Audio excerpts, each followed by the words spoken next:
టాలీవుడ్లో తనదైన ముద్ర వేసుకున్న ప్రతిభావంతురాలైన దర్శకురాల్లో నందిని రెడ్డి ఒకరు. కథాబలమున్న సినిమాలను తెరకెక్కిస్తూ కమర్షియల్ ఫార్ములాలు పక్కన పెట్టి వినూత్న ఆలోచనలతో ప్రేక్షకుల ముందుకు రావడం ఆమె నైజం.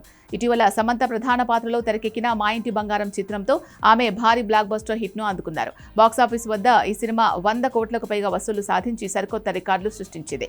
ఇదిలా ఉంటే తాజాగా ఇచ్చిన ఒక ఇంటర్వ్యూలో Nandini Reddy Tollywood young tiger junior ఎన్టీఆర్తో తనకున్న ప్రత్యేకమైన అనుబంధం మరియు వ్యక్తిగత బంధం గురించి ఆసక్తికర విషయాలు పంచుకున్నారు. సినిమా ఇండస్ట్రీలో స్టార్లందరితో సత్సంబంధాలు ఉన్నప్పటికీ జూనియర్ ఎన్టీఆర్తో ఉన్న అనుబంధం చాలా ప్రత్యేకమైందని నందిని రెడ్డి తెలిపారు. ఎన్టీఆర్ తనను ఎంతో ఆప్యాయంగా అక్క అని పిలుస్తారని ఆమె చెప్పారు.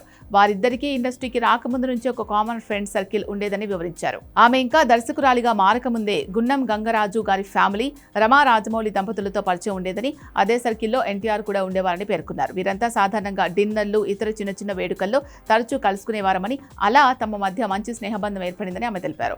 ఎన్టీఆర్ గురించి మాట్లాడుతూ ఆయన గొప్ప గుణాన్ని కొనియాడారు నందిని రెడ్డి.